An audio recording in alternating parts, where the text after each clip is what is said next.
Bah oui. Ok. Ouais. In love with the shape of that ass.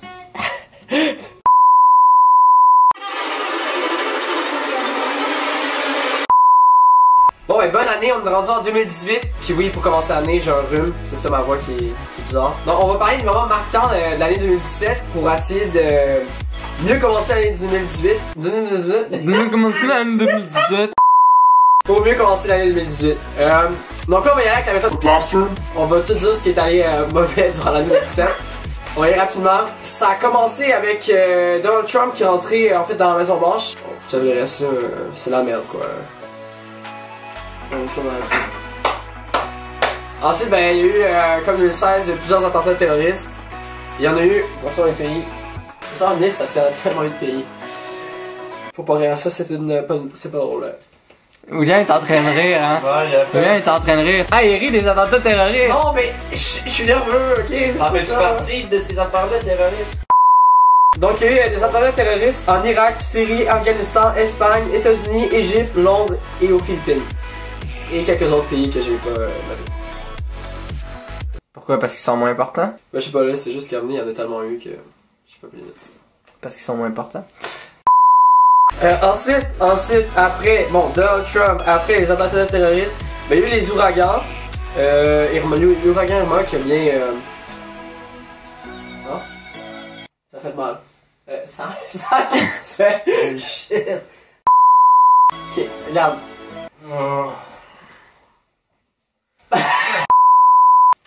Oh, alors j'ai Gaston Hood en studio. Gaston, ça va bien? Bonjour William, oui ça va bien et vous? Oui, ça va bien, merci. Pour vous, les moments marquants de l'année 2017 dans le monde du sport? Bon, les nouvelles marquantes pour cette année, je vous dirais premièrement la Russie, bannie des Jeux Olympiques. Bon, ils pourront compétitionner sur le drapeau olympique. Mais bon, après, quelle valeur que ça a, on sait pas. Par la suite, la saison décevante pour toutes les équipes montréalaises. On peut commencer par l'Impact. Bon début de saison. Et après ça s'est complètement écroulé, l'équipe s'est complètement écroulée. Le changement d'entraîneur qui est survenu. Par la suite, les Alouettes de Montréal qui ont fini la saison avec que des défaites, aucune victoire. Je me trompe pas dans leurs 11 derniers matchs, 11 défaites de suite, ce qui est un record de médiocrité pour eux. Et ensuite, malheureusement, le Canadien de Montréal, changement d'entraîneur en début d'année, qui a un peu porté fruit. Par la suite pour se faire éliminer en première ronde contre les Rangers de New York. Et pour finir, le mouvement du genou au sol inspiré par Colin Kaepernick qui avait commencé en 2016. Toutes les équipes de la NFL qui ont décidé d'embarquer. De retour à vous, William. Merci Gaston. Alors maintenant, on va rejoindre notre reporter Michel Jean. Michel, pour vous, les chansons de l'année? Alors, oui, bonjour William. D'abord, je tiens à souligner que je suis au Sunrise des Galeries de la Capitale présentement. Bon, moment marquant de l'année en musique, on n'a pas le choix de parler de la chanson de l'été, Despacito, qui s'est rendu jusqu'à l'hiver malheureusement pour plusieurs d'entre nous. Ensuite, on a eu le décès tragique du chanteur de Linkin Park, Chester Bennington, malheureusement, qu'on appréciait énormément.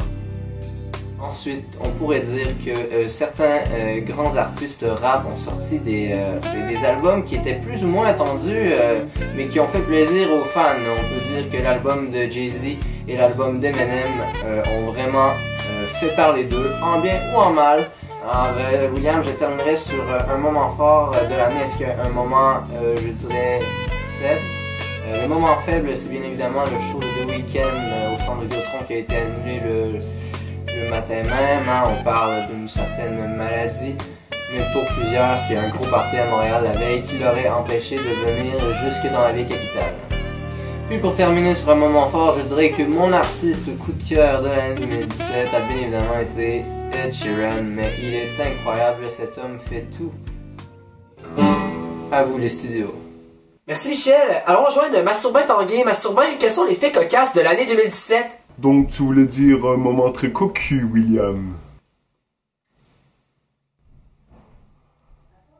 Donc pour commencer, l'année 2017, La La Land avait été nommée comme gagnante, mais ce fut une erreur rapidement corrigée par le personnel des Oscars, car c'était Moonlight qui avait gagné cette année. Donc un autre fait très cocu, le tableau Salvador Mundi par Léonard da Vinci, a été vendu pour la modeste somme de 450 millions de dollars US. Donc ce tableau est le tableau le plus cher qui a été vendu sur la planète, la belle planète Terre. Donc ensuite nous avons Robert Kelly qui a été interviewé par BBC. Pendant l'interview, ces jeunes enfants sont venus le déranger. Ce fut un petit moment assez cocasse, cocu. Je vous laisse sur ces images très émouvantes. Merci. And what will it mean for the wider region? I think one of your children has just walked in. I mean, shifting force may change? I would be surprised if they do. Pardon me. Pardon me. My apologies. Sorry. North Korea, South Korea. Merci Masturbain. Hey Sam, tu trouves pas que tu ressembles un peu Masturbain dans ton vie? Ah, c'est un cousin. Un de mes cousins, ouais. Tu es proche un peu? Ouais, on est très proches. Très très proches. Malgré les événements tragiques qui sont arrivés en 2017, on a quand même vu c'est un événement qui nous donne un peu de chaleur, un peu de positivisme. Le mouvement féminin en fait contre entre autres Harvey Weinstein et plusieurs célébrités aux États-Unis et aussi même au Québec. Cette vague de solidarité-là, puis d'entraide pour briser le silence a été vraiment inspirante. Ces événements ont créé une vague d'entraide, puis de solidarité pour briser le silence, pour briser en fait les injustices dans le monde, puis on espère que 2018 va continuer là-dessus. Donc je vous souhaite une bonne année 2018, merci d'avoir regardé la vidéo, si vous avez aimé, give it a thumbs up, puis on se voit dans la prochaine vidéo. Ciao! C'est bien ça?